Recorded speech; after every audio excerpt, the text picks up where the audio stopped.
এই ফেব্রুয়ারি মাসের ভিতরে একটি দিন আছে,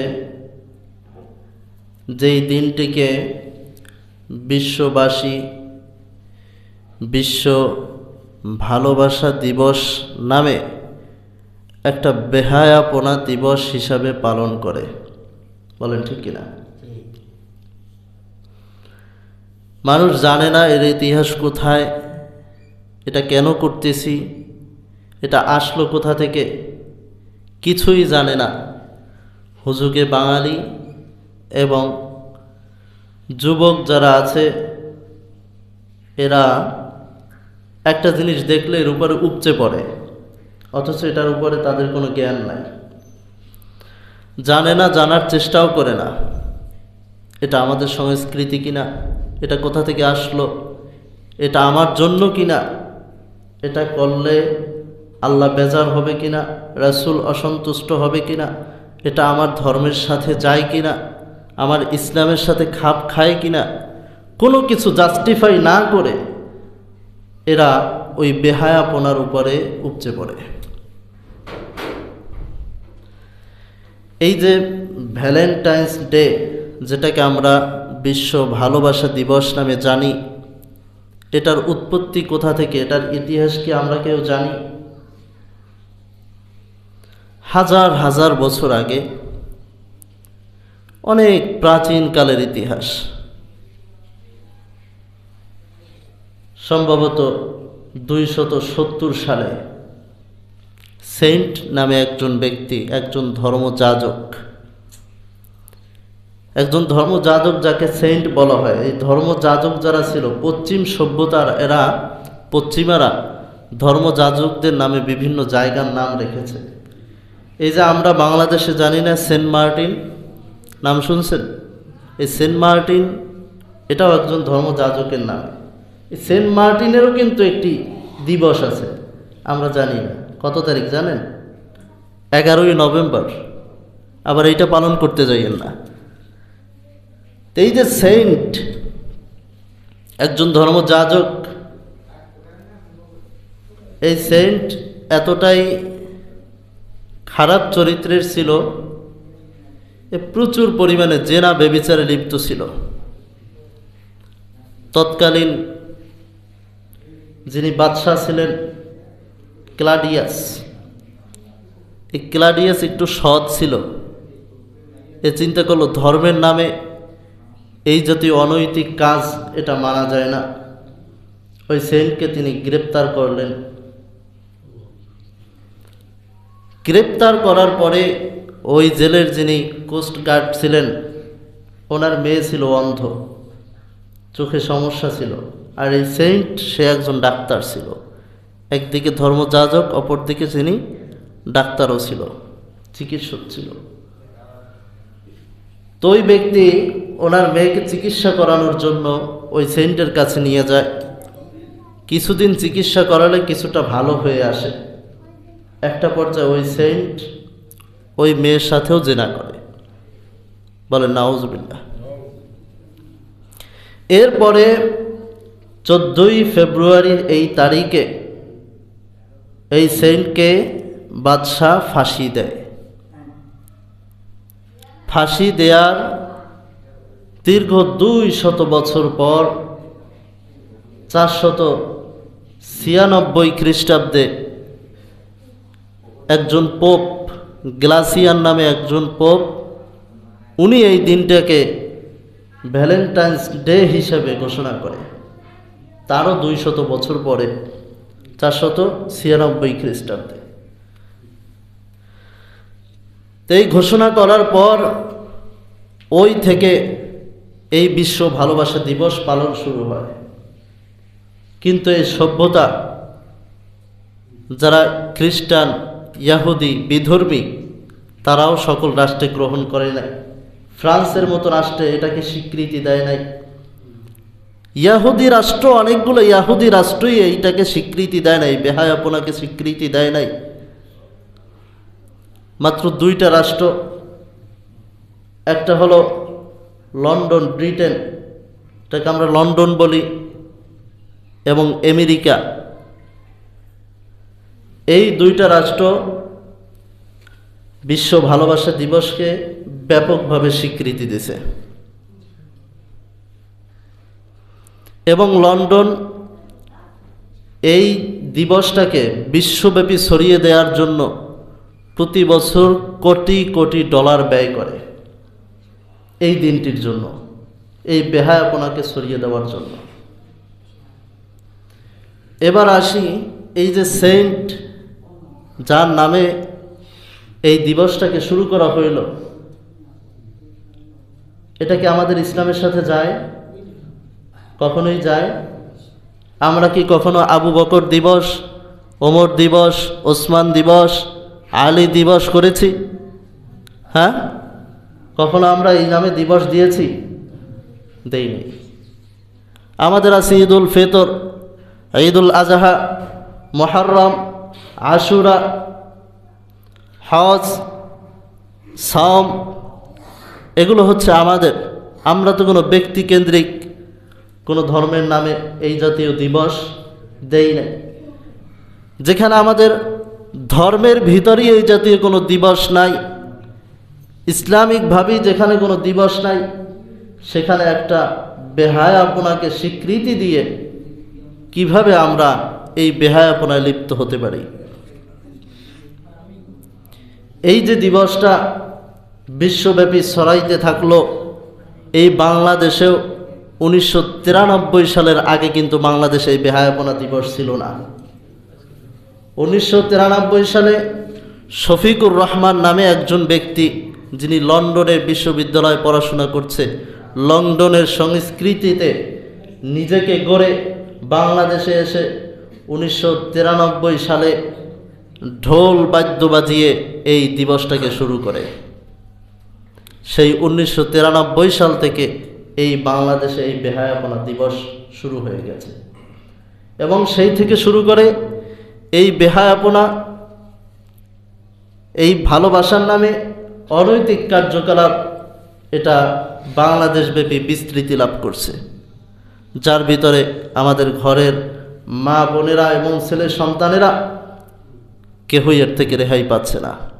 বিশেষ করে স্কুল, কলেজ, ইউনিভার্সিটির স্টুডেন্টরা, এদেরকে সবথেকে বেশি আকৃষ্ট করেছে এই দিবসটি। এবং এই দিনটিকে আপনার হোটেলের দাম চড়া হয়ে যায়, হোটেল বুকড হয়ে যায়, পার্কগুলো, রেস্টুরেন্টগুলো, সব জায়গায় মানুষ ভরপুর থাকে, আর তারাও সুন্দর এই দিনটিতে দিনে তাদের মূল্যগুলো বৃদ্ধি করে অতিরিক্ত মাত্রায় লাভবান হচ্ছে। একজন ইমানদারের তো উচিত যে এই বেহায়াপনাকে স্বীকৃতি দিয়ে আমি আজকে হোটেল কোনো বুক দিব না, কারো কাছে দিব না। কারণ যারা হারামকে স্বীকৃতি দেয়, হারামের কাজে সামঞ্জস্য হয়, হারাম দ্বারা উপার্জন করে, যেই উপার্জনে হারাম সম্পৃক্ত থাকে, যেই উপার্জনের দ্বারা হারামকে বিস্তার করে, ওই উপার্জনও সম্পূর্ণ হারাম। ওই উপার্জন কি? সম্পূর্ণ হারাম। যেমনিভাবে একজন ভালো মানুষ, তিনি নেক কাজ করার সাথে সাথে যদি কোনো নেকির কাজে মানুষকে সহযোগিতা করে, আহ্বান করে, ঠিক যেভাবে তিনি সওয়াব পান, ঠিক তেমনিভাবে হারাম কাজগুলোতেও যদি কোনো ব্যক্তি সহায়তা করে, সহযোগিতা করে, তার মাধ্যমে বিস্তৃতি লাভ করে, ঠিক ওটাও হারামের ভিতরেই গণ্য হয়ে যায়। আল্লাহ পাক রব্বুল আলামিন আমাদেরকে আশরাফুল মাখলুকাত, সৃষ্টির শ্রেষ্ঠ জীব হিসাবে সৃষ্টি করেছেন, বলেন ঠিক কিনা? এজন্য আমাদের সব কিছুই হবে শ্রেষ্ঠ। ভালোবাসা একটা পবিত্র জিনিস। এই ভালোবাসার মাধ্যমে কবুল হজের সওয়াব পাওয়া যায়। যদি সন্তান মায়ের দিকে, পিতামাতার দিকে ভালোবাসার দৃষ্টিতে, ন্যাক দৃষ্টিতে তাকায়, রাসূল পাক সাল্লাল্লাহু আলাইহি ওয়াসাল্লাম বলেছেন তাকে কবুল হজের সওয়াব দেওয়া হয়। বলেন সুবহানাল্লাহ। সাহাবায়ে কেরামগণ প্রশ্ন করল, ইয়া রাসূলুল্লাহ, যদি একজন ব্যক্তি দিনে 100 বার তার পিতামাতার দিকে ন্যাক দৃষ্টিতে, ভালোবাসার দৃষ্টিতে তাকায়, আল্লাহ রাসূল সাল্লাল্লাহু আলাইহি ওয়াসাল্লাম বললেন তাহলে তাকে 100 কবুল হজের সওয়াব দেওয়া হবে। বলেন সুবহানাল্লাহ। ঠিক তেমনি ভাবে যাদের দিকে তাকাইতে আল্লাহ পাক রব্বুল আলামিন নিষেধ করেছেন, বেগানা নারী এবং বেগানা পুরুষ, এদের দিকে তাকাইলে জিনার গুনাহ হয়, সেটা ভালোবাসার দৃষ্টি হোক আর যে দৃষ্টিই হোক। আল্লাহ পাক রব্বুল আলামিন সৃষ্টির শ্রেষ্ঠ জীব হিসাবে আমাদেরকে সৃষ্টি করেছেন। অতএব আমাদের ভালোবাসা তো পশু প্রাণীর মতো হতে পারে না, আমাদের ভালোবাসাটার আদান প্রদান হবে শ্রেষ্ঠ। আল্লাহ পাক রব্বুল আলামিন আমাদের আদি পিতা হযরত আদম আলাইহি ওয়াসাল্লামকে সৃষ্টি করলেন, তারপরে তার সঙ্গী হিসাবে সৃষ্টি করলেন আমাদের আদি মাতা মা হাওয়া আলাইহি ওয়াসাল্লামকে। যখন আদম আলাইহি ওয়াসাল্লাম ঘুম থেকে উঠে দেখলেন হাওয়া আলাইহি ওয়াসাল্লাম পাশে বসা, তিনি হাত বাড়াতে গেলে, তাকে কাছে আনতে চাইলে ফেরেশতারা বাধা প্রদান করে। ফেরেশতারা বলল, হে আদম আলাইহি ওয়াসাল্লাম, আপনাদেরকে বিবাহ বন্ধনে আবদ্ধ হতে হবে এবং মহরানা পরিশোধ করতে হবে। আদম আলাইহি ওয়াসাল্লাম জিজ্ঞাসা করলেন, মহরানা হিসাবে আমি কি দিব? তখন ফেরেশতারা জানিয়ে দিল, মুহাম্মদুর রাসূলুল্লাহ সাল্লাল্লাহু আলাইহি ওয়াসাল্লামের প্রতি আপনি 3 বার দুরূদ পাঠ করবেন, এটাই হলো আপনার মহরানা। সুবহানাল্লাহ। এরপরে আদম এবং হাওয়া আলাইহি ওয়াসাল্লামের বিবাহ বন্ধন হয়ে যায়। আল্লাহ পাক রব্বুল আলামিন বলেন, ইয়া আদম উসকুন আনতা ওয়া যাওজুকাল জান্নাতা ফাকুলা মিনহা রাগাদান হাইসু শিতুমা। যে হে আদম, তোমরা দুইজন জান্নাতে ঘোরাফেরা করো এবং তোমাদের যা ইচ্ছা সেটা ভক্ষণ করো। এরপরে আল্লাহ পাক রব্বুল আলামিন বললেন, ওয়ালা তাকরাবা হাযিহিশ শাজারা। আল্লাহ বলেন নাই তোমরা ওই গাছ ধরবা না, আল্লাহ বলেন নাই তোমরা ওই গাছের ফল ছুবা না, আল্লাহ বলেন নাই তোমরা ওই গাছের ছায়ার নিচে বসবা না, বরঞ্চ আল্লাহ বললেন, ওয়ালা তাকরাবা হাযিহিশ শাজারা, তোমরা ওই গাছের নিকটবর্তীও হইও না, ওই গাছের কাছেও যেও না। ধরা তো দূরের কথা, ছায়ার নিচে বসা তো দূরের কথা, ফল ধরা, ফল খাওয়া তো দূরের কথা, ওই গাছের নিকটেও যেও না। ঠিক তেমনি ভাবে আল্লাহ পাক রব্বুল আলামিন অন্য এক আয়াতে আমাদের জন্য বললেন, ওয়ালা তাকরাবুজ জিনা। আল্লাহ বলেন নাই হাত ধরিও না, আল্লাহ বলেন নাই মোলাকাত করিও না, বরঞ্চ আল্লাহ তাআলা বলেছেন, ওয়ালা তাকরাবুজ জিনা, জিনার কাছেও যেও না। তারপরে অবৈধ প্রেম ভালোবাসা, এটা তো দূরের কথা। আমরা কোন সংস্কৃতিতে ডুবে গেছি, কোন সামাজিকতা আমরা গড়ে তুলেছি। আমাদের যুবকরা যুবতীরা জানে না কোথায় এর ইতিহাস, কিভাবে আসলো, অথচ আমাদের পিতামাতা, আমাদের গার্ডিয়ান, আমরাও সচেতন না। আমরাও আমাদের সন্তানদেরকে ফ্রি মিক্সিংয়ে ছেড়ে দিছি। তারা ফ্রি মিক্সিংয়ে আছে, ছেলে মেয়ে একসাথে পড়াশোনা, ছেলে মেয়ে একসাথে ঘোরাফেরা, বন্ধু এবং বান্ধবী। অথচ একজন ইয়াহুদি পণ্ডিত, বিধর্মী একজন পণ্ডিত, তিনিই বলেছেন ছেলে আর মেয়ে কখনো বন্ধু হতে পারে না। ইসলামে তো সম্পূর্ণ নিষিদ্ধই। এমনকি একজন বিধর্মী সেও বলেছে ছেলে আর মেয়ে কখনো বন্ধু হতে পারে না, তারা গুনাহে লিপ্ত হবে, আজ হোক বা কাল হোক। আর আমরা গার্ডিয়ানরাও যখন জানি অমুকে অমুকে বন্ধু বান্ধবী, কিছু মনে করি না, স্বাভাবিক। আমাদের কোনো গায়রত নেই, আমাদের কোনো হুঁশ নেই। আমরা ছেলে সন্তানদেরকে যত ঢিল দিচ্ছি তারা তত জাহান্নামের আগুনের ভিতরে ঝাঁপ দিচ্ছে। এর মানে এই নয় যে তারা একাই ঝাঁপ দিচ্ছে, তারা আমাদেরকেও নিয়ে যাবে। যাদেরকে গায়রতহীন বলা হয়, যারা হাসরের ময়দানে ওঠার পরে আল্লাহ পাক রব্বুল আলামিন দেখা তো দূরের কথা, যাদের দিকে দৃষ্টিপাতও করবেন না, তারা হলো ওই শ্রেণীর ব্যক্তিরা যারা তাদের স্ত্রী বেপর্দায় থাকার পরে তারা পর্দায় রাখার চেষ্টা করে না,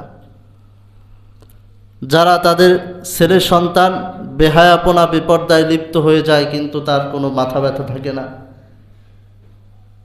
মেয়েকে পর্দায় রাখে না, মেয়ে বেপর্দা হয়ে যায়, বাবার কোনো চিন্তা নেই, স্ত্রী বেপর্দা হয়ে যায়, স্বামীর কোনো চিন্তা নেই। এই জাতীয় স্বামী, এই জাতীয় পিতা, এই জাতীয় মাতা, এদের দিকে হাসরের ময়দানে আল্লাহ রাসূলের কথা আল্লাহ তাআলা ঘুরেও তাকাবেন না। আল্লাহ তাআলা কি ঘুরেও তাকাবেন না, এবং এদেরকে একটা চমৎকার নাম দিয়ে দিছে, সেটা হলো দায়ুস। বুঝতে পারছেন এদেরকে কি বলা হয়? দায়ুস। দায়ুসের দিকে আল্লাহ তাআলা ফিরেও তাকাবেন না হাসরের ময়দানে। এদের অবস্থা হবে খুবই ভয়াবহ। আর আমরা এখন সমাজের দিকে তাকাইলে এর সংখ্যাটাই আমরা বেশি পাই। মেয়ের বিবাহের বয়স হয়ে গেছে, এখনো বাবা বলতেছে ছোট, এত সকালে বোরকা পরানোর কি দরকার? মেয়ের আর কত বছর হয়েছে? অথচ আম্মা জান আয়েশা সিদ্দিকা রাদিয়াল্লাহু তাআলা আনহার বিবাহই হয়েছে মাত্র 9 বছর বয়সে। কয় বছর? 9 বছর বয়সে।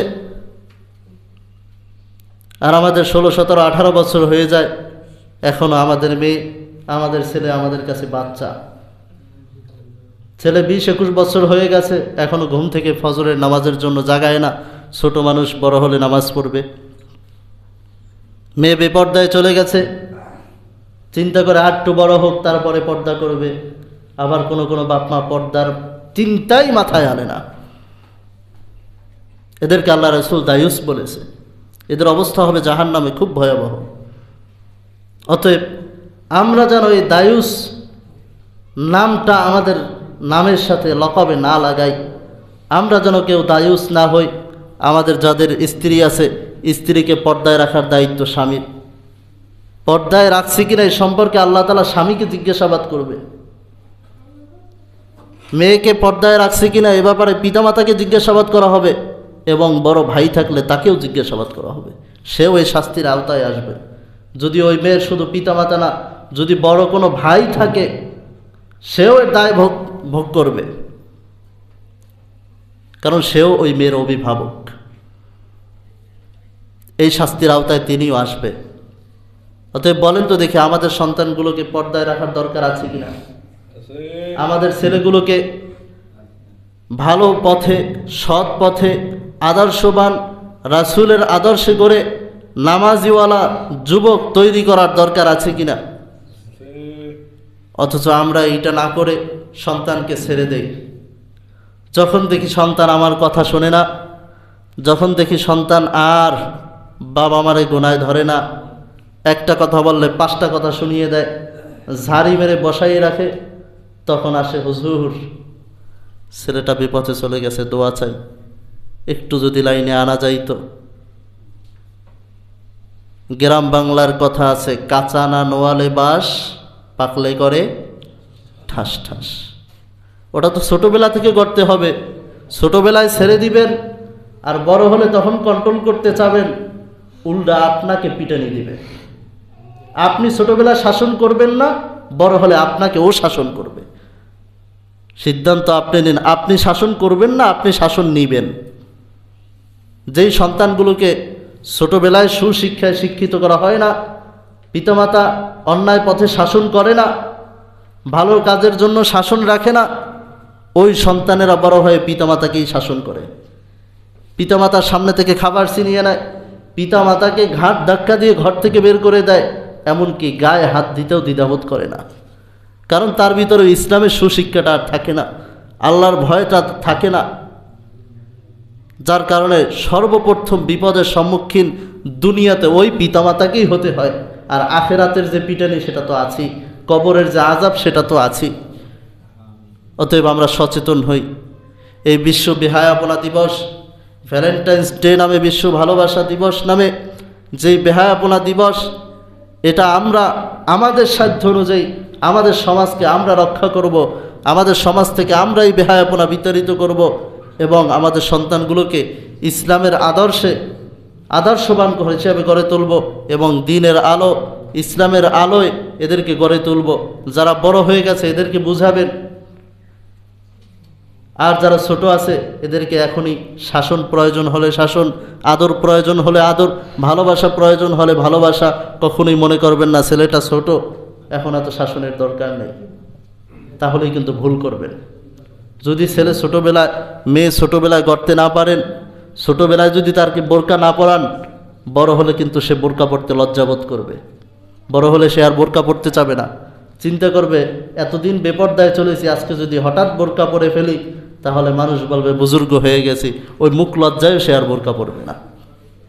অতএব যাদের যে ছেলে সন্তান, নাতি পুতি যা আছে সবাইকে দ্বীনের পথে, দ্বীনের লাইনে, ইসলামের উপরে ছোটোবেলা থেকেই যেন আমরা প্রত্যেকে গড়ে তুলি।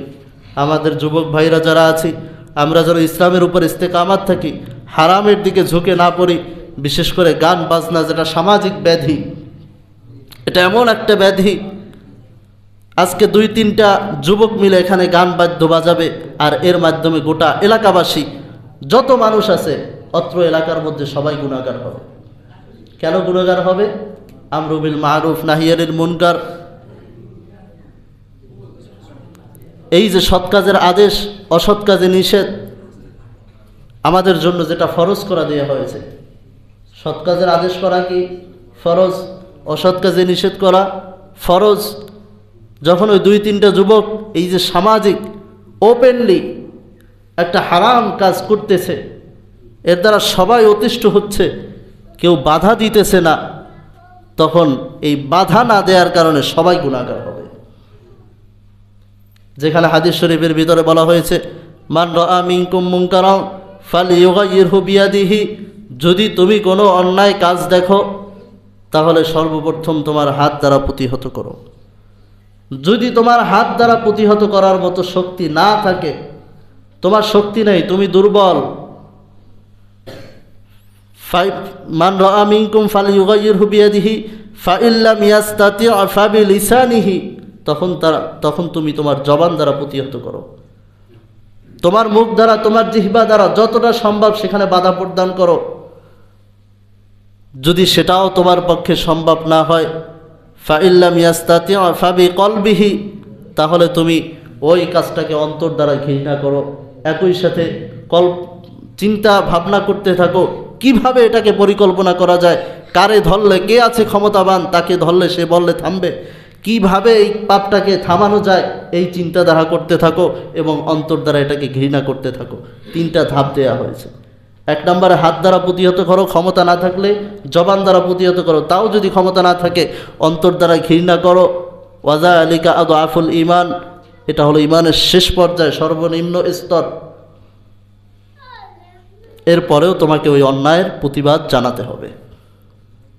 আর যদি কেউ না আগাই আসে, কেউ না জানায়, আমার তো বিশ্বাস মুরব্বীরা দাঁড়ালে এখানে এমন কোনো যুবক নাই যারা বিরুদ্ধাচরণ করতে পারে, কিন্তু আমরা সচেতন না, আমরা সচেতন গার্ডিয়ান না। আমরা মনে করি একটা দিন তো, 2টা দিন তো একটু আনন্দ করুক, 1 ঘন্টা তো একটু আনন্দ করুক। আফসুস আমাদের জন্য।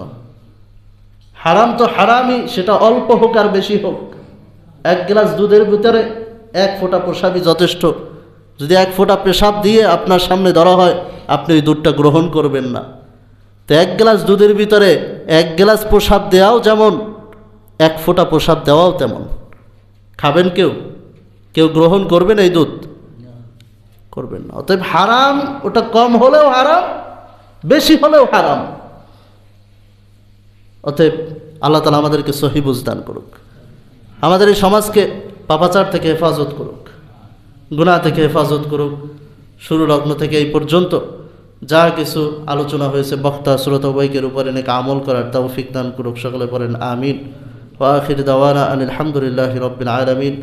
আসসালামু আলাইকুম ওয়া রাহমাতুল্লাহি ওয়া বারাকাতুহু।